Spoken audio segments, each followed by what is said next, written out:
The Roman legions were the most feared military force of the ancient world, but behind their discipline and victories were secrets far darker than the glory carved into monuments. These soldiers built an empire through fear, blood, and iron, and the truth of their world was far harsher than the legends we usually hear. Number 1. Decimation. Decimation was Rome's ugliest tool for forcing courage, and it worked by terror more than steel. If a unit broke in battle, mutinied, or flat out disgraced itself, the commander could order the men lined up, draw lots, and mark every 10th soldier for death. The condemned weren't executed by an outsider. Their own comrades carried it out, usually by clubbing or stoning, sometimes with blades when the officers wanted it quick. The message hit on 2 levels at once. No one could hide in the crowd, and the crowd itself would become the instrument of punishment. That warped kind of accountability was the point. Roman discipline rested on collective responsibility, so fear kept the line steady when courage might wobble. It wasn't random across the entire army. Decimation usually struck a disgraced cohort, or a specific group within a legion, the slice of the force that had failed at a critical moment. After the killings, the survivors didn't just walk away. They were shamed with barley rations instead of wheat, made to sleep outside the ramparts, and assigned the dirtiest camp work. The humiliation lingered for weeks, and everyone around them could see it. Rome understood psychology. By punishing a few in the most public, intimate way possible, commanders rewired the behavior of the many without spending more blood than they had to. The practice grew out of an older world where citizen soldiers could panic and run, and the state needed a brutal break. As the legions professionalized, outright decimations became rarer, because a commander who butchered his own payroll too freely would wreck morale and lose veterans he couldn't easily replace. But the threat never vanished. Smart generals dangled it like a thundercloud. They'd hint at decimation, then impose lesser punishments, fines, extra duty, flogging, keeping the fear while preserving strength. The line between decimation and the related penalty of fustuarium death by cudgel for grave offenses could blur in practice, yet decimation's lottery made it uniquely corrosive. Guilt spread to every hand that swung the club, and that stain bound the unit together in a hard, bitter way. On the battlefield, the effect was real. Men who might have fled chose to hold formation because the enemy in front looked less terrifying than the officers behind. That edge helped Rome grind through chaotic fights and hold captured ground under pressure. The cost, though, was invisible and lasting. Units marked by decimation carried a silence that veterans recognized. Trust cracked, sleep turned shallow, and courage felt more like obedience than virtue. Rome accepted that moral damage as the price of control. In a system built on victory first and mercy later, decimation sat in the commander's toolkit like a loaded hammer. Rarely swung, loudly remembered, and always there, just behind the standard. Number 2. Inhuman training. The Roman legion is often remembered for its discipline and unmatched battlefield skill, but that sharp edge came from training that stripped away comfort and forced men into a brutal rhythm of endurance. Recruits were not eased into service. From the start, they were handed wooden swords and shields that were deliberately heavier than the real ones. The idea was simple. If a man could swing a weapon twice as heavy during training, the real sword would feel light in battle. This was not practice for elegance, it was practice for survival, conditioning arms and shoulders to move even when exhausted. Alongside the weapons, recruits were drilled in formation until their bodies learned to react without thought. The legion valued instinctive obedience, not individual flair, and the drills burned that lesson in every muscle. Marching was another tool of control. Soldiers were required to cover up to 20 miles in a single day, carrying armor, weapons, and full packs that could weigh around 30 kilograms. The pace was not leisurely. They were expected to keep in step, maintain formation, and arrive ready to build camp. Falling behind was treated as weakness, and weakness was not tolerated. Punishments could include beatings, loss of food, or humiliation in front of the unit. The message was clear. A Roman soldier could not collapse because the empire itself depended on him standing in line.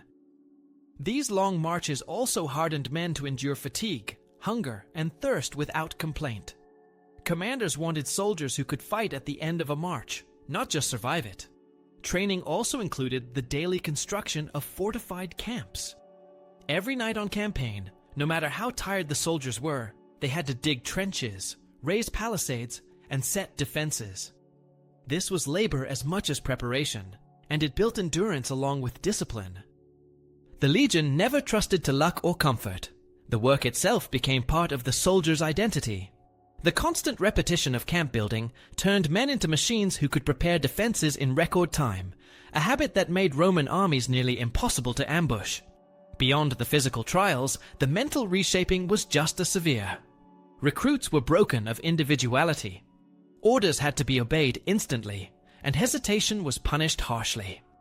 By grinding down a man's independence, the legion molded him into part of a greater whole. Training was not only about strength, but about erasing doubt, teaching that survival came only through unity and obedience. This culture of relentless drills, forced marches, heavy weapons, and strict punishment forged an army that could outlast almost any opponent. The cost, however, was the humanity of the soldiers themselves. They were no longer simply men. They were tools of Rome, hardened through suffering into an iron wall that the empire leaned on for centuries. Number 3. Looting and slavery. The Roman legion was not only a weapon of conquest, but also a system designed to extract wealth from the lands it crushed. Soldiers did not march only for pay from the state, which was modest and often delayed. They marched for the chance to take spoils. When a city fell, its treasures were stripped, livestock seized, and temples looted. Gold, silver, and sacred objects were carried back to camp, divided by strict rules and shared among the ranks, but the largest portions always went to the commanders. For ordinary legionaries, looting was a dangerous but powerful incentive. A man could return from campaign wealthier than years of farming would ever make him. Yet this promise of reward carried a dark cost, because wealth was built on the suffering of conquered people. Slavery was the most profitable outcome of war. The Roman economy ran on the backs of enslaved labor, and the legions supplied it. Every victory meant thousands of men, women, and children forced into chains. They were marched to markets, sold to landowners, or taken as personal property by soldiers. Some were forced to work in mines, where survival rates were brutal. Others were scattered across villas and farms, their lives erased in service to the empire's hunger for manpower. Enslavement was not limited to enemies captured in battle. Whole populations of towns could be sold if they resisted Rome. For commanders, this was strategy as much as profit, because stripping a land of its people weakened resistance and funded further campaigns. For the soldiers, slaves could be both wealth and burden. Owning a slave meant status, but it also revealed how normalized cruelty had become within the legion. Stories of soldiers abusing captives were not rare, and commanders turned a blind eye as long as discipline on the march was not broken. In some cases, defeated leaders were paraded through Rome during triumphs, and then executed or enslaved to entertain the crowds. These spectacles reminded citizens that Rome's power came not only from victory, but from domination. The darker truth is that looting and slavery created a cycle of violence. Soldiers grew accustomed to treating conquest as a business. Enemies fought with desperation, knowing defeat meant chains or death.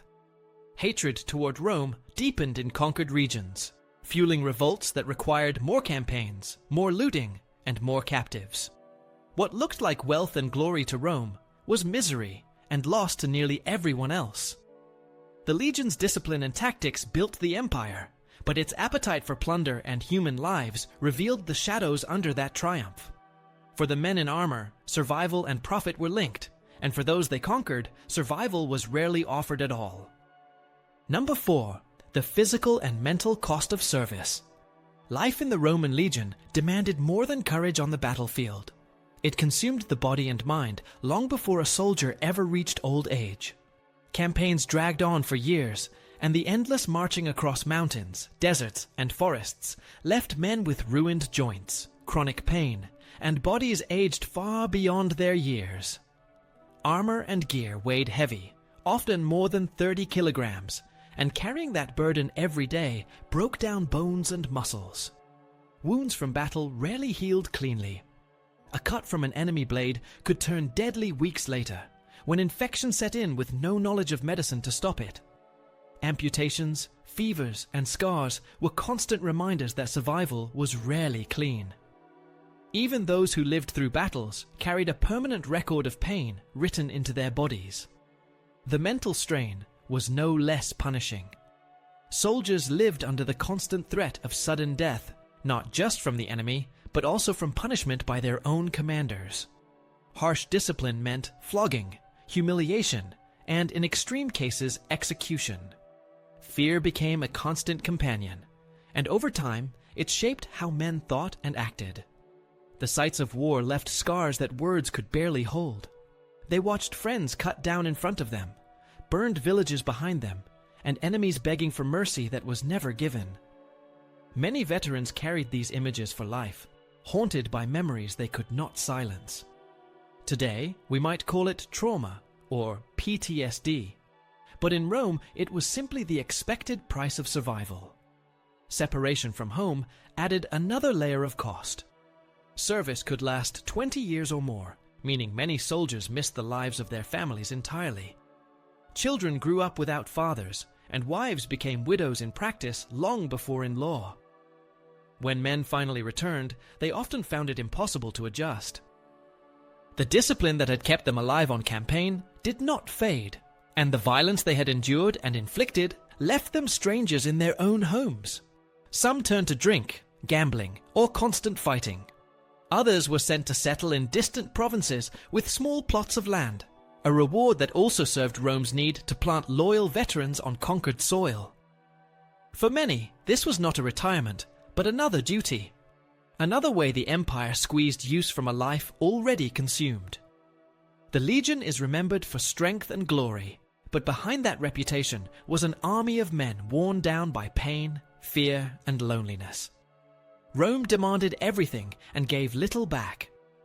The empire was built on bodies that never healed and minds that never rested, a cost that was accepted as normal but left thousands of soldiers broken long before their service ended. Number 5. Corruption of command. The Roman legion is often praised for its discipline and order, but at the heart of that system stood officers whose power could be twisted by greed, ambition, and corruption. Commanders had enormous authority over their men, and not all used it with fairness. Centurions, the backbone of the legion, were supposed to be promoted for experience and bravery, yet many bought their rank outright. Wealthy men could skip years of service and jump straight into positions of power, which meant that skill was not always the deciding factor.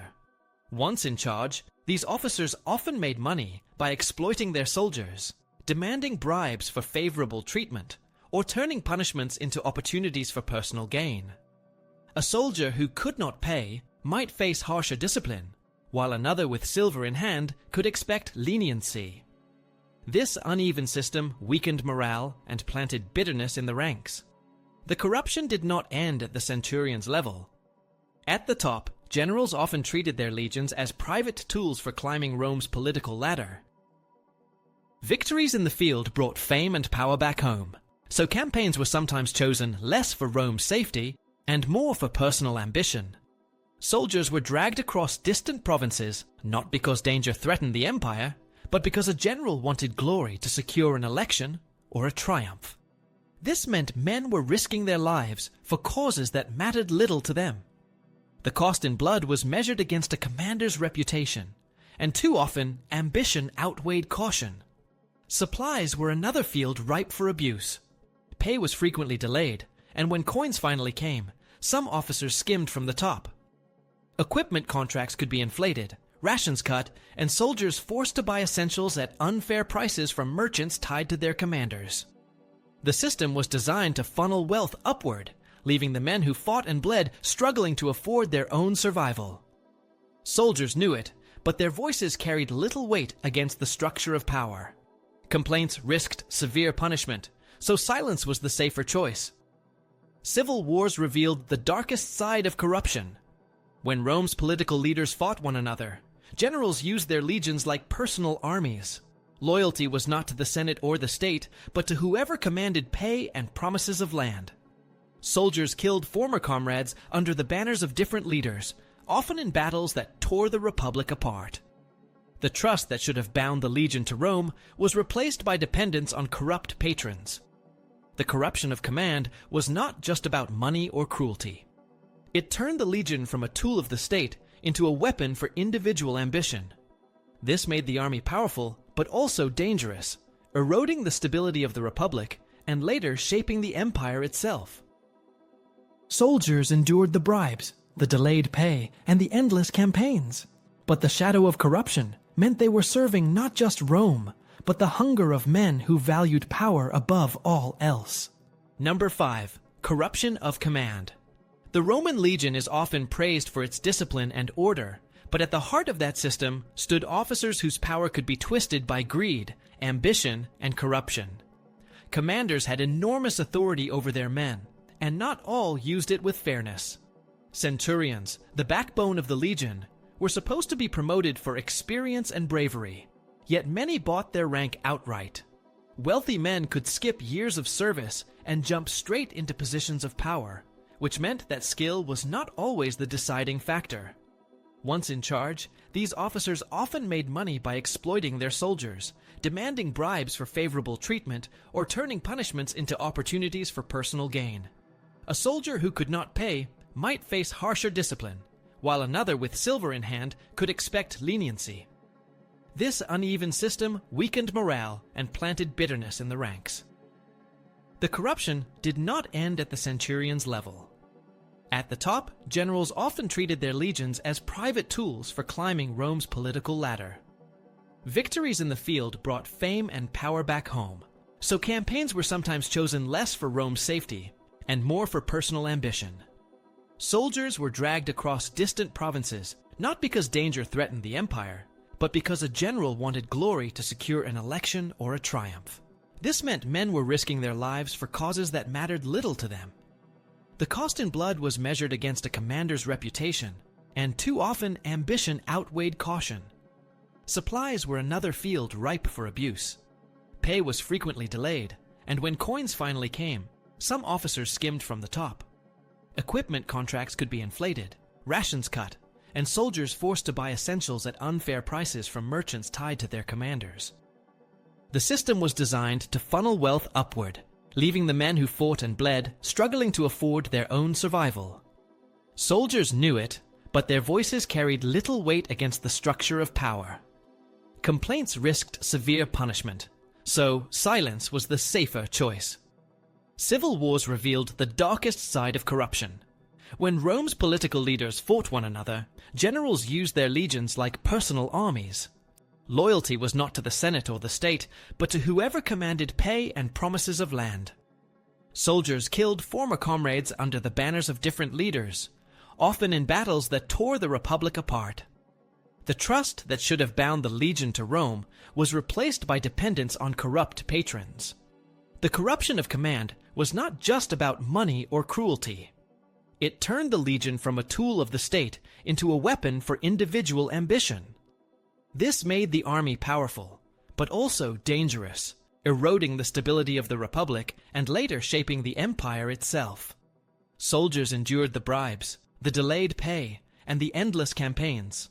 But the shadow of corruption meant they were serving not just Rome, but the hunger of men who valued power above all else. Number 6. Religious rituals and superstition. The Roman legion was built on discipline and strategy, but it also carried a heavy layer of ritual and belief that shaped how soldiers fought and lived. Religion was not something separate from military life. It was woven into the daily routine, the marching orders, and the decisions of commanders. Before campaigns began, sacrifices were offered to the gods, often sheep, pigs, or bulls, to ask for divine favor. The way the animal's organs looked after the sacrifice was believed to reveal the will of the gods. If the omens looked bad, the army might delay or change its plans, even if the enemy was within reach. This reliance on ritual gave commanders a tool to control the mood of their men, because soldiers believed that ignoring signs from the gods would bring disaster. Superstition followed the army everywhere. Augurs read the flight of birds, the direction of lightning, or the patterns in the sky to declare whether the gods approved of an action. Soldiers themselves carried amulets and charms, convinced that small objects could shield them from arrows or swords. Some carved curses against enemies on lead tablets, hoping the gods would weaken the opposing side before the fight began. Others swore oaths on their weapons, turning the act of killing into something tied to divine approval. These practices might sound strange today, but for Roman soldiers, they offered comfort in a world where death was always close. Believing the gods stood beside them gave men strength to face terrifying battles. Commanders were not blind to the power of belief. A skilled general could twist omens to fit his needs. If the troops hesitated, a favorable reading could give them courage. If fear spread through the camp, a sacrifice declared successful could calm nerves. But this manipulation also meant soldiers lived under a double burden, fearing not only their officers, but also the wrath of the gods. Disobedience became more than breaking military law. It was framed as offending the divine. This added weight to every order and pushed soldiers to obey, even when the command was brutal or dangerous. Rituals extended beyond the battlefield. Daily prayers, shared meals in honor of the gods, and ceremonies before building camps reminded soldiers that their service was sacred as well as military. In times of crisis, there were whispers of darker offerings, even human sacrifices in Rome's early history, though such acts became rare later. Still, the memory of those extremes lingered in the culture of the legions. Religion and superstition shaped how soldiers thought, acted, and endured. It made them feel protected, but it also kept them under tight control, binding their loyalty not only to Rome, but to powers they could never question. Number 7. The destructive legacy. The Roman legions are often remembered as the foundation of Rome's greatness, the engine that built roads, secured provinces, and spread the empire's influence across 3 continents. Yet behind this image of glory lies a legacy marked by destruction, resentment, and political instability. The legions did not only defend Rome, they created wounds that never healed. Conquered peoples were stripped of freedom, taxed heavily, and forced to watch their young men enslaved or killed. Over time, this bred deep hatred, and revolts erupted from Britain to Judea. These uprisings were fueled not only by local anger, but also by the memory of what the legions had done. Each suppression required new campaigns, and each campaign left more bitterness. The very power that expanded Rome also ensured that the empire would always face enemies within its borders. The destructive legacy also reached into Rome itself. As generals gained victories abroad, they returned home with wealth, prestige, and armies loyal to them personally. The Republic had been designed to prevent any single man from holding too much power, but the legions slowly changed that balance. Soldiers began to see themselves, not as servants of the Senate, but as followers of their commander, the one who paid them and promised land after service. This shift made civil war inevitable. Leaders like Marius, Sulla, Caesar, and later Augustus turned the loyalty of their soldiers into political weapons. Battles were no longer only against foreign tribes or rival kings, but against fellow Romans on Italian soil. The legions that had once protected the Republic became the very force that dismantled it. This transformation scarred Roman politics. Violence replaced debate, and coups replaced elections. Whenever a general commanded enough legions, he could threaten the Senate and demand concessions. The state lived under the constant shadow of its own army. Even after the Republic gave way to the Empire, the destructive legacy continued. Emperors who lost the support of their soldiers were overthrown or murdered, and emperors who kept loyalty often did so through bribes or gifts that drained Rome's treasury. Stability was always fragile because it depended on keeping the legions satisfied. For the people conquered by Rome, the legacy was one of oppression, displacement, and fear. For Rome itself, it was the erosion of its republican ideals and the rise of military dictatorship.